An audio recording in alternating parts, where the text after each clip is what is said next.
Os irmãos Lumière são considerados os pais do cinema. Em 1896, eles fizeram a primeira exibição comercial de um filme, A Chegada do Trem na Estação.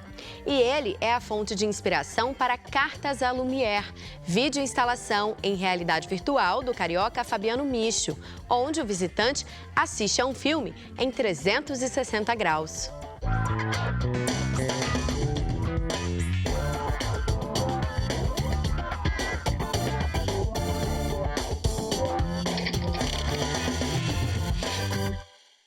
Olá, a gente está aqui com o autor da instalação Cartas à Lumière e realizador do filme Mulher Sem Bandolim, que é uma releitura da obra Menina com Bandolim, de Pablo Picasso. Com esse filme, ele ganhou o prêmio de arte digital The Lumen Prize e também o de melhor filme experimental pela Associação Alemã de Críticos de Cinema. Fabiano Micho é carioca, mas reside em Berlim e é cineasta e artista multimídia. Fabiano, muito obrigada por você ter vindo aqui no Curta em Cena. Eu queria primeiro que você explicasse para o nosso público por que a sua instalação se chama Cartas à Lumière. Que recado é esse que você quer passar para os irmãos Lumière? Eu que agradeço pelo convite.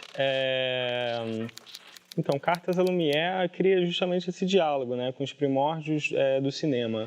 Eu acredito que a gente está diante agora do surgimento de uma nova linguagem, de uma nova mídia.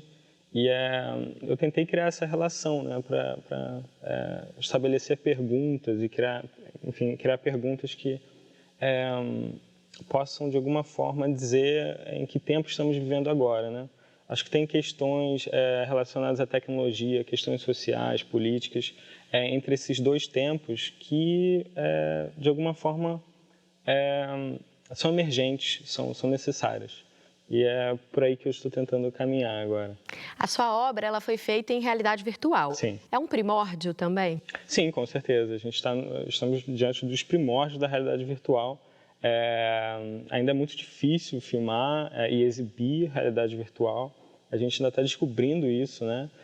Tem muitas questões técnicas a serem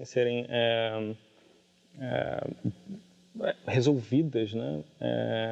Mas por outro lado, também posso imaginar como foi no início do cinema, um grande privilégio poder contribuir para o desenvolvimento dessa linguagem, né? A escolha por filmar numa estação de trem, ela faz uma referência óbvia à obra dos irmãos Lumière.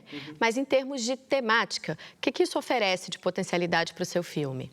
Então, é uma coisa muito curiosa, porque o primeiro filme que foi gravado e exibido também pelos irmãos Lumière, por toda essa equipe que estava envolvida com eles, foi a saída da fábrica Lumière, né? E o que se estabelece é que o trabalhador foi o primeiro personagem da história do cinema, né? Isso parece que passou desapercebido na história, enfim, todas as referências. E aí eu pego isso como ponto de partida, né, para tentar reconstruir a história desse personagem que é o trabalhador. A gente contextualiza isso para o Rio de Janeiro, né, para a Central do Brasil, que é o lugar para onde milhares de trabalhadores passam diariamente. E a gente tem aí, pretende trabalhar com a multidão como a protagonista dessa história, né? Eu acho que essa é a proposta, né? Pois é, a gente costuma pensar a estação de trem como um lugar de transitoriedade, né? As pessoas passam por ali. Mas como as pessoas passam por ali todos os dias, acaba sendo um lugar de permanência também na vida delas, né? Cria um ambiente muito próprio. Você vê isso também? Sim, muito, com certeza. E nas pesquisas que nós fizemos na Central do Brasil com os personagens e mesmo filmando lá, isso se mostrou muito forte, assim, né? Essa relação com a multidão e esse trabalhador. E essas histórias que são tão peculiares que a gente deixa escapar, né? Essa poesia do cotidiano, eu acho que tem um pouco a ver com isso também, né? Uma certa poesia que a gente está tentando desvendar, assim. E filmar em realidade virtual, eu acredito que faz com que o espectador se sinta parte desse ambiente também, ainda que talvez ele não faça isso no dia a dia, né? Sim, com certeza. A realidade virtual, ela traz uma sensação de presença, né, para a audiência. ela é capaz de fato se sentir presente dentro do filme. Eu diria que quando isso acontece, aí a gente conseguiu talvez atingir a potencialidade que tem essa mídia, né? E é isso, é um confronto, um embate muito grande quando o público está diante dessas pessoas, né? Eu queria que você situasse melhor a gente um pouco sobre o que é esse Primórdio. O que a gente está falando em termos de produção no Brasil ou no mundo, já que você hoje vive em Berlim. Como que é esse mercado de produção em realidade virtual? Nós temos poucas câmeras disponíveis no mercado. Programas de edição, por exemplo, ainda necessitam de técnica. A gente ainda não tem ferramentas para trabalhar, na verdade. A gente está, no momento, criando essas ferramentas. Então, quando a gente está trabalhando com a realidade virtual agora, no momento, a gente está diante desse desafio, né? Nossa, eu preciso realizar isso, mas como eu vou fazer isso? Eu preciso da ferramenta tal que ainda não existe. Então, é um momento muito extraordinário que a gente tem a oportunidade de estar trabalhando com pessoas de diversas áreas, né? Com cientistas, com programadores. A programação, eu acredito que vai ser muito autoral também, junto com a realidade virtual. Então,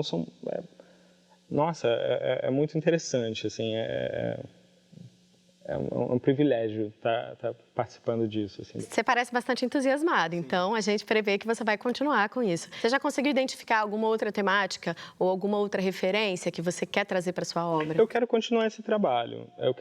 Pretendo continuar esse trabalho. Na verdade, originalmente a gente está falando de uma trilogia, a trilogia Lumière, em realidade virtual. Esse foi o primeiro filme.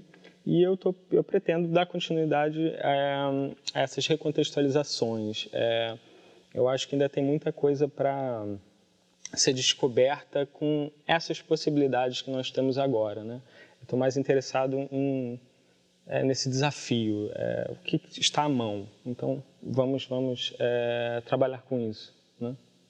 Existe um campo muito frutífero de artistas que vem trabalhado com inovações tecnológicas, sim, que também é o seu caso. O que você acha disso? Porque tem algumas pessoas que acham que isso contamina de alguma maneira, ou às vezes não classificam sequer como arte, jogam só no campo do entretenimento. Sim. O que você acha dessa discussão?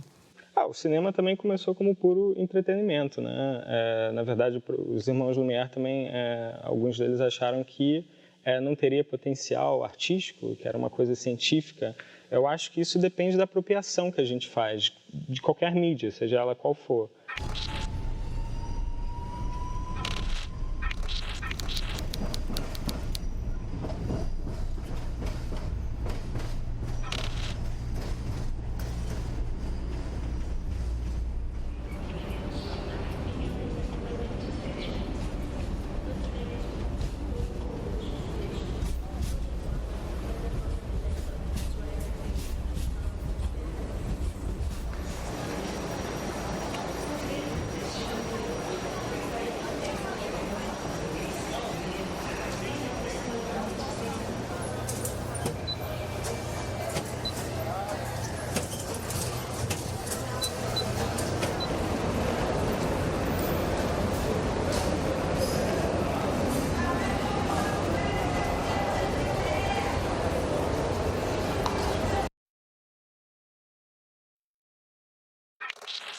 Eu não sou purista, Tamara. Eu acho que a tecnologia ela está aí para beneficiar a gente de alguma forma, né? Claro que toda tecnologia, como qualquer mídia, ela pode ser usada para o bem ou para o mal, para fins e outros fins, mas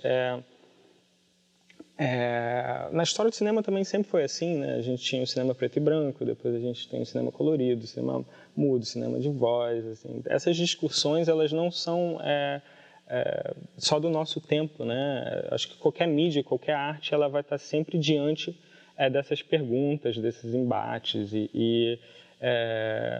eu acho que, enfim, quando a tecnologia ela pode potencializar alguma emoção, alguma narrativa, algum conflito, por que não? Você está morando em Berlim há 7 anos, né? Uhum. Agora, e produz lá. Eu sei que é uma pergunta meio ingrata, mas eu queria aproveitar esse olhar estrangeiro de um brasileiro que está morando lá para analisar a produção que é feita no Brasil hoje. De VR?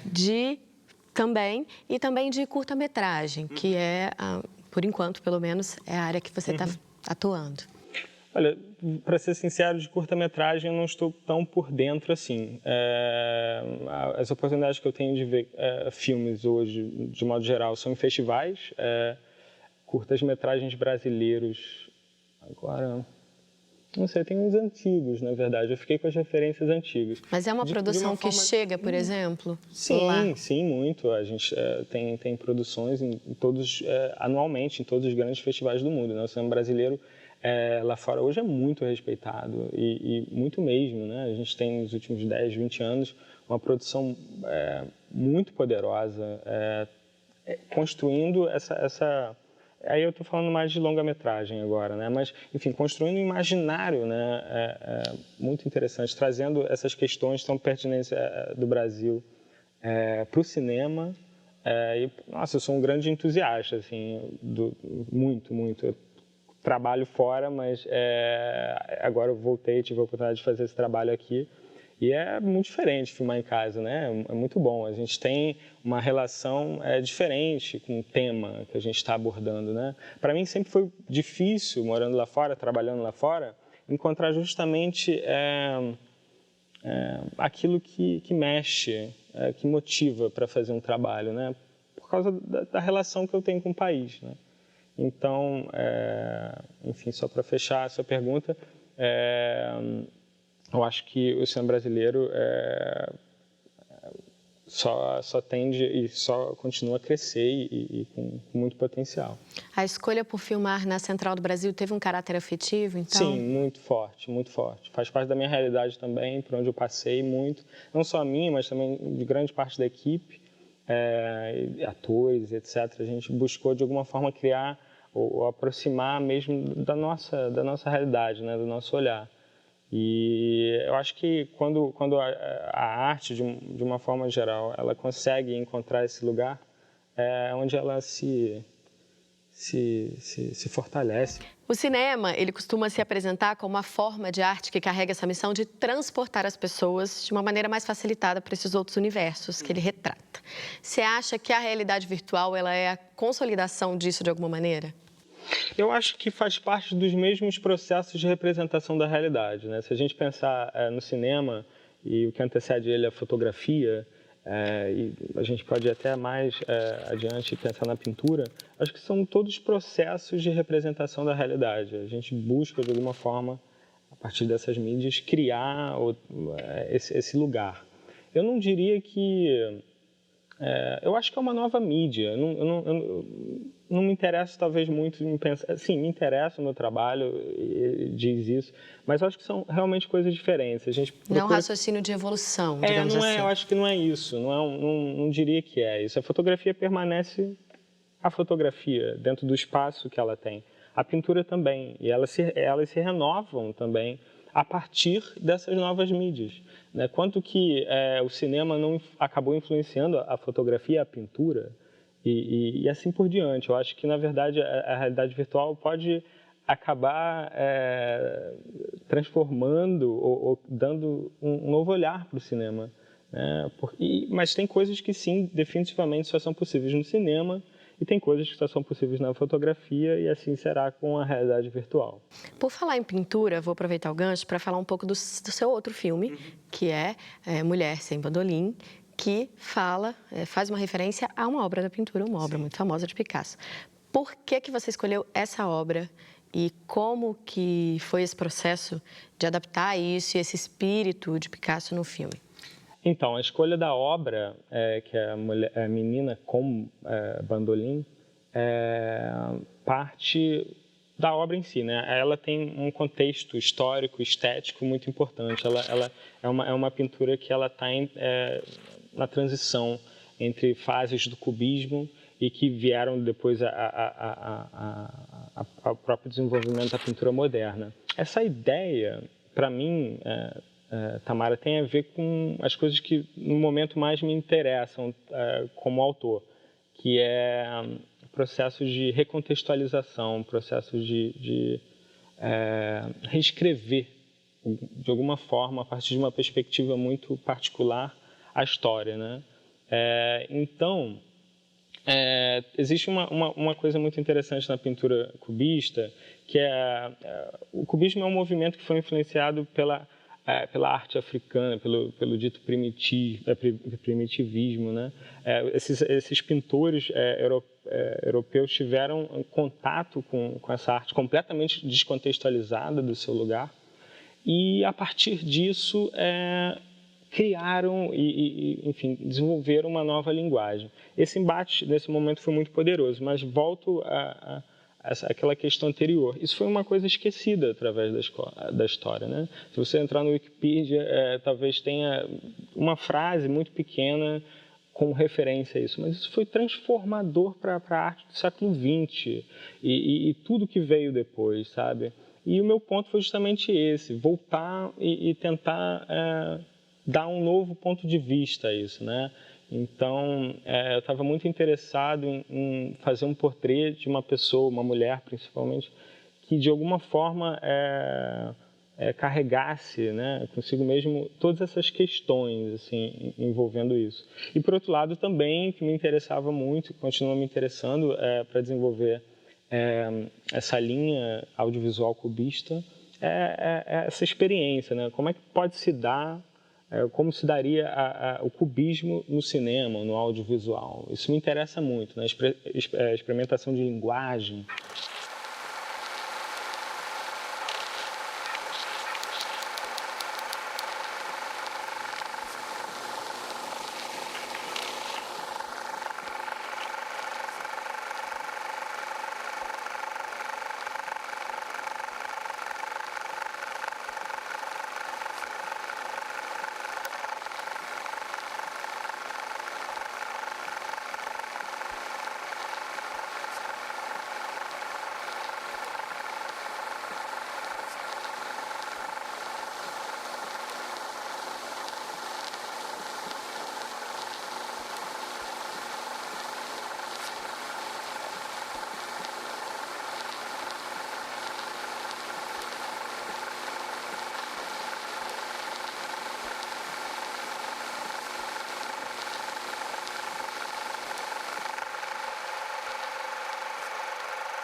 E eu queria que você falasse quem é essa mulher e por que essa mulher. Então, Miriam Goldschmidt. Miriam Goldschmidt é uma atriz, autora e diretora alemã. Ela nasceu na Alemanha pós-guerra. Ela é filha de um soldado americano, negro, e uma mulher, se não me engano, espanhola, alemã. E nesse pós-guerra ela foi posta para adoção, né? Uma criança preta ali dentro da Alemanha pós-guerra. E ela cresceu nesse orfanato e acabou sendo adotada por um casal de judeus. Então, ela é uma pessoa que tem em si muitas perspectivas, muitos olhares, enfim, é uma pessoa realmente extraordinária. E ela acabou depois indo para a França e fazendo parte da companhia do Peter Brook. Ela participou, acho que durante 3 décadas, ela do início da companhia dele. E a primeira, assim, eu busquei durante anos, na verdade, esse projeto já existia e me faltava a pessoa para criar esse portrait. E quando eu tive a oportunidade de encontrar ela, ficou muito claro para mim, porque ela é uma figura extraordinária, uma atriz sensacional, de uma qualidade técnica, artística, humana, realmente extraordinário. Foi um grande aprendizado. Nossa, aprendi muito com ela, foi um doutorado. E eu acho que ela traz isso, ela carrega esse conceito do filme, esses fundamentos no olhar, sabe? E parece que há uma relação entre você tentar mostrar essa construção dessa mulher com suas facetas, suas diferentes origens, né? Fluxos de origem, com essa questão da desconstrução do cubismo, né? Sim, exatamente. Nesse filme, a gente tem, a todo momento, desconstrução e construção, né? 24 frames por segundo. É um processo meu, assim, próprio, de construção e desconstrução, de alguma forma dela também, e de todo esse tema que a gente está lidando, né? Uhum. Pelo que você falou da realidade virtual e da sua pesquisa em cima do cubismo e citando também a personagem do seu filme, parece que você tem uma atração especial por esses momentos de quebra de paradigmas históricos, até eu diria. Sim. É isso mesmo? É isso. Eu ouvi uma frase de um professor de história no colégio, que ele falou uma vez: Fabiano, conta a história quem vence a guerra. Isso marcou profundamente, porque é isso, né? A história, no final das contas, ela é uma realidade própria de quem escreve, né? A gente está falando de um recorte. E me interessa muito, de fato, dar outras perspectivas a esses momentos históricos, sabe? A gente está no momento, eu acho também, não só no Brasil, mas no mundo, de analisar isso, né? de repensar esses momentos para, de alguma forma, olhar para frente. E isso é no momento que mais me interessa. Assim, a história tem uma fascinação aí comigo. Esse filme, ele participou de alguns festivais, foi premiado, inclusive, e eu queria que você falasse um pouco sobre essa experiência de exibir em festivais, pensando um pouco na sua experiência, por exemplo, atual, de exibir numa galeria de arte. Sim. E como que é isso? Qual a diferença entre um e outro? Como que você, como realizador, inclusive, pensa o seu conteúdo a partir de onde esse público vai ver e que público é esse que vai ver? Eu me interesso muito pelo híbrido, né? O que a gente acabou de falar, essa fragmentação de perspectivas, essa coisa que me interessa. E eu não tenho problema nenhum com isso, Tamara. Eu fico super à vontade numa galeria de arte, assim como no cinema. Eu acho que, na verdade, essas questões vêm do público, da crítica, né? Quando eu comecei a estudar cinema, falaram que o que eu fazia era arte. E aí eu fui estudar arte e falaram que o que eu fazia era cinema. Então, esse lugar, para mim, sempre foi, não necessariamente confortável, mas o meu lugar. E é ótimo, na verdade, que um filme ele possa estar numa galeria de arte e ser exibido no cinema. Quanto mais pessoas a gente conseguir atingir, eu acho que bom, melhor, né? E tem também a relação que se cria, né? Exibir, de fato, esse filme numa galeria é completamente diferente de exibir no cinema, né?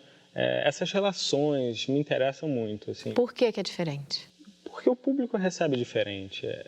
Você tem no cinema, você está acompanhado de dezenas de pessoas, você tem um lugar definido, um som. Uma galeria é completamente diferente, talvez mais íntima, você e a obra. E ela também tem um outro formato. No caso, na galeria, esse filme foi filmado em, como chama? Em portrê, né? 3x4, no caso. E na galeria eu posso, por exemplo, exibir no formato original, né? Que é esse formato. E isso também tem uma outra relação, se estabelece uma outra relação com o público. Isso me interessa, eu gosto do hibridismo, eu acho uma possibilidade extraordinária, porque